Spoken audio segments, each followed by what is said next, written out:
हे hi guys, आज मैं white snake के 15 एपिसोड को एक्सप्लेन कर रही हूँ। अगर अभी तक आपने पहले के एपिसोड्स को नहीं देखा है तो सामने दिख रहे आई बटन या फिर डिस्क्रिप्शन में दी गई लिंक पर क्लिक करके देख सकते हैं। एपिसोड की शुरुआत वहीं से होती है।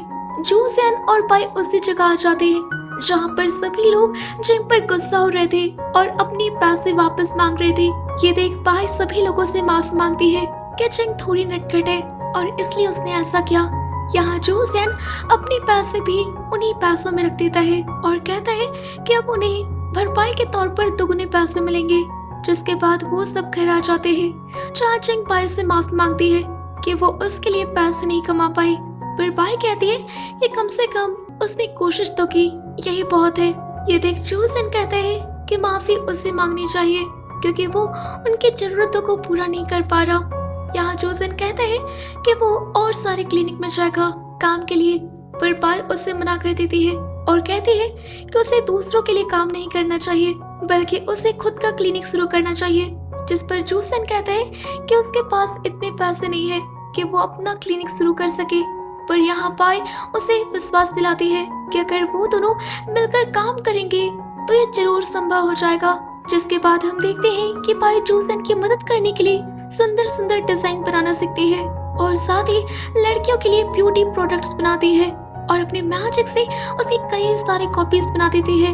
इधर हम जू जेन को देखते हैं और वो भी अपनी पूरी कोशिश कर रहा था लोगों का इलाज करके, पर बाई के प्रोडक्ट इतने फेमस हो गए थे कि सभी लोग जू जेन से उसे लेने आ जाया करते थे। तभी वहाँ बाई जिंग के साथ आती है जो कि जू जेन के लिए खाना लेकर आए थे और वो तीनों बैठकर साथ में ही खाना खाते हैं। इधर हम मोंग फाई को देखते हैं जो कि साधना में लीन था और तभी एक काला साया मोंग का ध्यान भटकाने लगता है।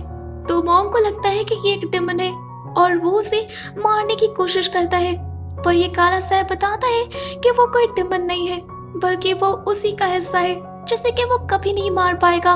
ये कहते हुए वो काला साया मोंग के अंदर घुस जाता है जिससे मोंग के मुंह से खून निकलता है। तभी मोंग फाई के पास एक छोटा बच्चा आता है और उसके मास्टर का सामान देता है। जैसे ही मोंग उसे खोलता है तो वहाँ पर एक वेपन था जो कि उसके अंदर आ जाता है। यहाँ मास्टर से बताते हैं कि एक ऐसा वेपन है जो कि उसे बाधाओं को पार करने में मदद करेगा, तो वो जब भी यात्रा करे तो वो इसे अपने साथ ही रखे।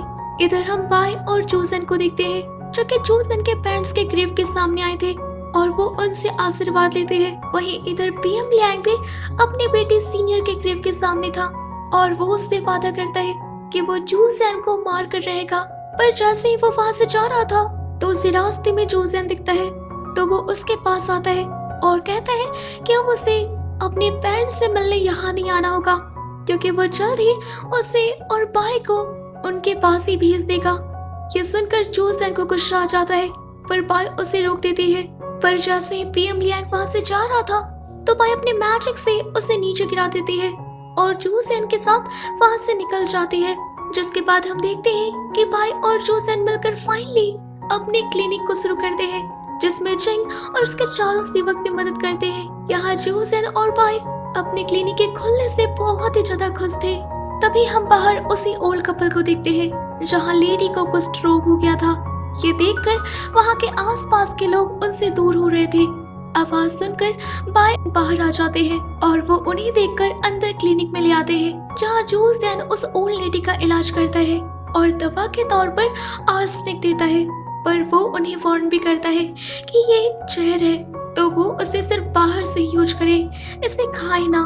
जिसके बाद ये ओल्ड कपल जू जेन और बाई का बहुत शुक्रिया करते हैं। इधर हम पीएम लियांग को देखते हैं जो कि अपने सेवक सैन के साथ था और यहाँ उसे बहुत ही गुस्सा आ रहा था ये जानकर कि जू जेन ने अपना क्लिनिक शुरू कर दिया है। पर तब सैन उसे बताता है कि उसके क्लिनिक में पहला मरीज ही कुष्ठ रोग का गया है और पूरे लीनैंड में कोई भी कुष्ठ रोग का इलाज नहीं करता है। उसी रात हम उसी ओल्ड लेडी को देखते हैं जो कि अकेली थी और तभी वहाँ पर एक आदमी आकर उसे खाने को कुछ देता है, पर वो उसे खाते नहीं बल्कि वो इसे अपने हस्बैंड के लिए रख देती है। ये देख वो आदमी जबरदस्ती उसे वो खाना खिला देता है जिससे वो मर जाती है। इसके अगली सुबह होते ही सिपाही जू जेन के पास हो जाते हैं और उसे उस ओल्ड लेडी के मर्डर के केस में अरेस्ट करके कोर्ट में पेश करते हैं, जहां जो सैन पर इल्जाम लगाया जाता है कि उसने दवा के रूप में अपने पेशेंट को जहर दे दिया। तो जो सैन उसे समझाता है कि उसने जो आर्सेनिक दवा दी थी भले ही वो पॉइजन था, लेकिन उसने ये बाहर से यूज करने को दिया था, ना कि खाने को। पर यहाँ का मैजिस्ट्रेट वो सब कुछ पीएम लियांग के कहने पर कर रहा था और वह जो सैन के एक नहीं सुनता और उसे सजा देने वाला था। पर तभी वहाँ पाए उस ओल्ड लेडी के हस्बैंड के साथ आ जाती है, जहाँ वो कोर्ट के सामने बताता है कि जो सैन ने उसकी पत्नी को नहीं मारा है, बल्कि उसने तो उसे बचाने की कोशिश की थी।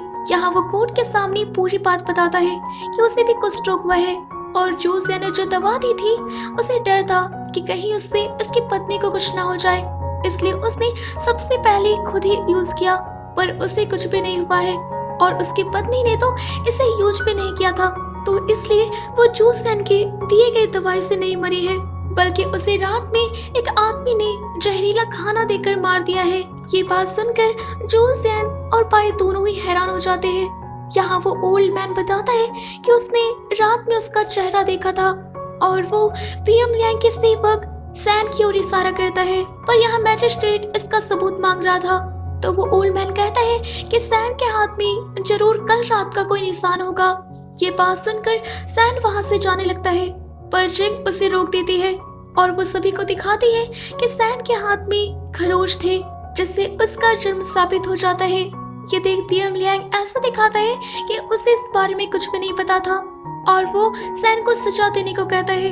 जिसके अगले सीन में हम देखते हैं कि वो ओल्ड मैन अपनी पत्नी की अस्थियों को पानी में विसर्जित कर रहा था और दूर से जो सैन और पाई देख रहे थे। यहाँ पाई को बहुत ही बुरा लग रहा था कि वो दोनों बिछड़ गए। जो सैन और पाई डिसाइड करते हैं कि वो जिंदगी के हर पल को खुशी से एक साथ जिएंगे और उसे कभी नहीं गवाएंगे।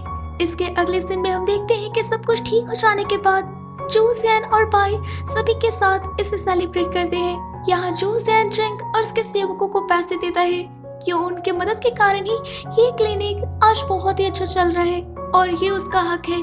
पर यहाँ जिंग सारे पैसे खुद ही लेकर भाग जाती है और उसके सेवक उसका पीछा ही करते रह जाते हैं। जिंग उन पैसों को लेकर सीधा वाइन शॉप में आ जाती है और अपने लिए एक वाइन सेलेक्ट करती है, पर एक लड़के ने उस वाइन को पकड़ लिया था।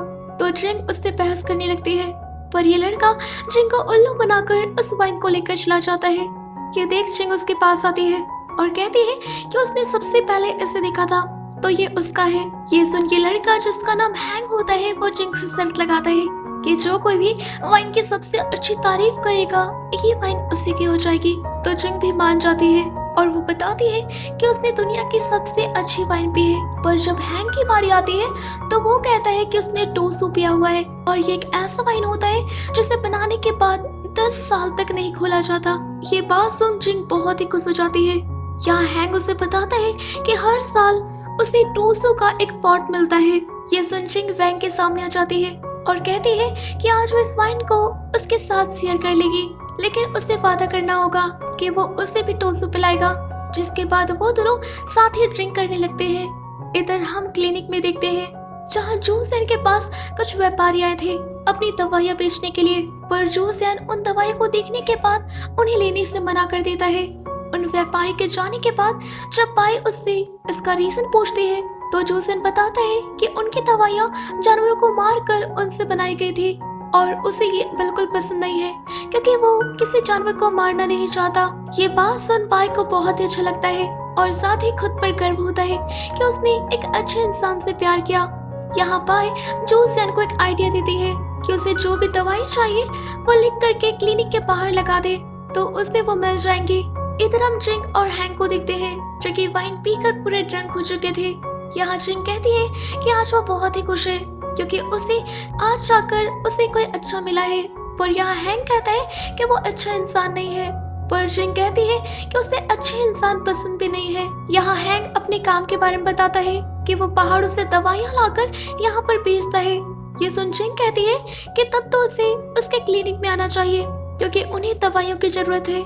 इसके अगले दिन में हम देखते हैं कि जिंग क्लिनिक के बाहर मेडिसिन की लिस्ट लगा देती है, जिसे कि हैंग भी देखता है और उसे याद आ जाता है कि ये तो जिंग का क्लिनिक है, तो वो अंदर आ जाता है।